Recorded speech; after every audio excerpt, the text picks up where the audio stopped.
ധൈര്യം. Sona, you can start in 3, 2, 1 and go. ധൈര്യം എന്ന വാക്കിനുപരി എനിക്ക് എൻ്റെ ജീവിതമായിട്ട് റിലേറ്റ് ചെയ്യാൻ പറ്റുന്നത് തൻ്റെടമാണ്.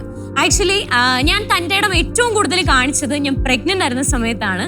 എൻ്റെ ലവ് മാരേജ് ആണ്. എൻ്റെ ഹസ്ബൻഡ് മുസ്ലിമാണ്, ഞാൻ ക്രിസ്ത്യൻ ആണ്. സോ ആ ഒരു ടൈമിൽ ആളുടെ ഫാമിലിയിൽ നിന്ന് എനിക്ക് ഒരുപാട് ഫിസിക്കൽ ആയിട്ടുള്ള അറ്റാക്സ് നേരിടേണ്ടി വന്നിട്ടുണ്ട്.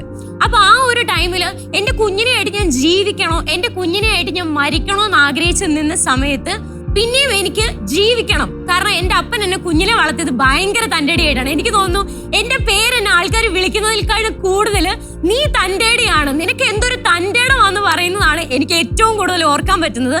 എൻ്റെ അപ്പൻ എന്നെ വളർത്തിയതുകൊണ്ടായിരിക്കും ഞാൻ തൻ്റെ ഇടത്തോടു കൂടി എൻ്റെ കുഞ്ഞിനെ പ്രസവിച്ച് അവളെ വളർത്തണം എന്നുള്ളത് എൻ്റെ ഒരു വാശിയായിരുന്നു. അവിടുന്ന് അവൾക്ക് 3 വയസ്സായപ്പോൾ, അതായത് ഏകദേശം എനിക്ക് 25 വയസ്സുള്ളപ്പോൾ ഞാൻ പോളണ്ട് എല്ലാവരും പോലെ തന്നെ എബ്രോഡ് പോയി സെറ്റിലായി പഠിച്ച് ഒരു ജോലിയൊക്കെ മേടിച്ച് ഹസ്ബൻഡിനെ കുഞ്ഞിനെ അങ്ങോട്ടേക്ക് കൊണ്ടുപോകണമെന്നൊക്കെ വിചാരിച്ചു. ഞാൻ എബ്രോഡ് പോയി. അവിടെ ചെന്ന് കഴിഞ്ഞപ്പോൾ ദൈവം പിന്നെ എന്നെ ചതിച്ചു. എനിക്ക് TRC തന്നില്ല, എനിക്ക് റിജക്ഷൻ അടിച്ചു. ഞാൻ അവിടെ ചെന്നത് ഏകദേശം ഒരു 5-6 ലക്ഷം രൂപ മുടക്കിയിട്ടാണ്. അപ്പൊ അവിടെ ചെന്ന് കഴിഞ്ഞിട്ട് ആ ഒരു കാർഡ് കിട്ടി കഴിഞ്ഞപ്പം പിന്നെ എനിക്ക് ഒന്നും ചെയ്യണോ, എന്ത് ചെയ്യണോന്ന് എനിക്ക് അറിയില്ല. അവിടുന്ന് ഇന്ത്യൻ റെസ്റ്റോറന്റുകളിൽ ജോലി ചെയ്യാന്നുള്ളതേ ഉള്ള ആകെ ഒരു ഓപ്ഷൻ. അവിടെ ഉള്ള ഒരു ഇന്ത്യൻ റെസ്റ്റോറന്റിൽ കയ്യും കാലും പിടിച്ച് ഞാൻ അവിടുത്തെ വാഷ്റൂം കഴുകാനും ഗ്ലാസ് കഴുകാനും അതുപോലെ തന്നെ ക്ലീൻ ചെയ്യാനും പ്ലേറ്റ് എടുക്കാനും ഓർഡർ എടുക്കാനുമായിട്ട് ഞാൻ അവിടെ കയറി. എനിക്ക് ഒറ്റ ആഗ്രഹം ഉണ്ടായിരുന്നുള്ളൂ, തിരിച്ച് ടിക്കറ്റ് എടുക്കാനുള്ള പൈസ എൻ്റെ കയ്യിൽ വേണം.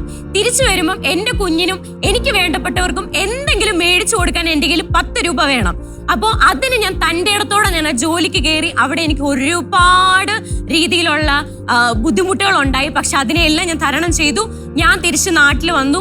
നാട്ടിൽ വന്നതിന് ശേഷം ഇനി എന്തെന്നുള്ളൊരു ക്വസ്റ്റ്യൻ മാർക്ക് എന്നെ ഭയങ്കരമായിട്ടും വേട്ടയാടി. അവിടെ ഞാൻ ഒരുപാട് അറ്റാക്ക് നേരിട്ടു. അങ്ങനെ ഫൈനലി ഞാൻ മോട്ടിവേഷൻ വീഡിയോസ് ചെയ്തു. പിന്നെ ടൂറിസ്റ്റ് ബസ് ഓടിക്കുക എന്നുള്ളത് എൻ്റെ വലിയൊരു ആഗ്രഹമായിരുന്നു. ഞാൻ ഇപ്പോഴും പറയുവാണ്.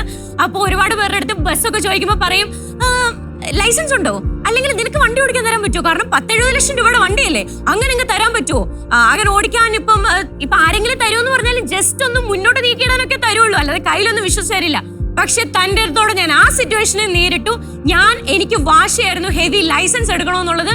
അങ്ങനെ ഞാൻ ഹെവി ലൈസൻസ് പോയി എടുത്തു. ജസ്റ്റ് 1 ഡേ പ്രാക്ടീസിലാണ് ഞാൻ പോയി എടുക്കുന്നത്. അവിടുന്ന് എന്നെ ആൾക്കാർ ശ്രദ്ധിക്കാൻ തുടങ്ങി. എന്നെ കൊണ്ട് പറ്റില്ല എന്ന് പറഞ്ഞ സിറ്റുവേഷൻസിലെല്ലാം നിന്നെ കൊണ്ട് പറ്റുമെന്ന് ഞാൻ കാണിച്ചു കൊടുത്തു. അവിടെ എന്നെ കുറെ സപ്പോർട്ട് ചെയ്തത് എൻ്റെ ഫ്രണ്ട്സ്, എൻ്റെ ഹസ്ബൻഡ്, പ്രത്യേകിച്ച് എൻ്റെ അപ്പൻ ആയിട്ട് എനിക്ക് ഒരു കോണ്ടാക്റ്റും ഇല്ല. കല്യാണം കഴിഞ്ഞതോടെ ഞാനും എൻ്റെ അപ്പനായിട്ടുള്ള കോണ്ടാക്ട് കട്ടായി. അപ്പൊ എൻ്റെ പപ്പയോട് ഞാൻ പറയുവാണ്, പപ്പയുടെ മോള് ഇന്ന് ഇത്രയും ആൾക്കാർ കാണുന്ന ഒരു ഷോയിൽ നിന്ന് സംസാരിക്കുന്നുണ്ടെങ്കിൽ അത് എൻ്റെ അപ്പൻ ചെറുപ്പത്തിൽ തന്നെ തൻ്റെ ഇടമാണ്. അതുപോലെ തന്നെ എന്റെ കുഞ്ഞിനോടും ഞാൻ വലിയൊരു താങ്ക്സ് പറയാണ്.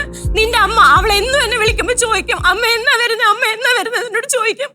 അപ്പൊ ഞാൻ എന്റെ കുഞ്ഞിനോടും പറയാണ്, അമ്മ എന്താണേലും ഇനി തോറ്റിട്ട് വരില്ല, അമ്മ ജയിച്ചിട്ടേ വരൂ.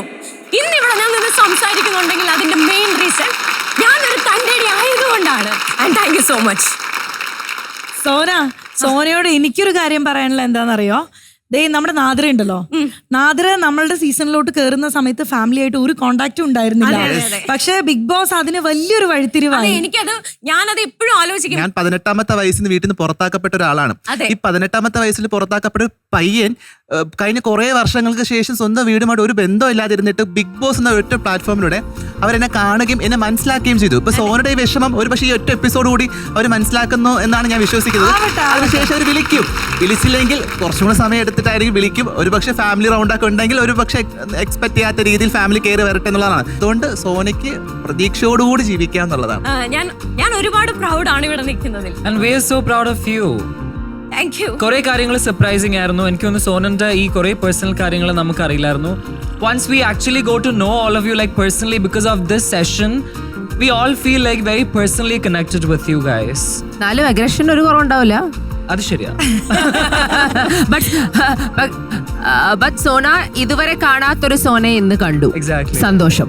Thank you so much. ആ ഫയറോട് തന്നെ മുന്നോട്ട് പോവാം. Yes, thank you so much. Sona, all the best.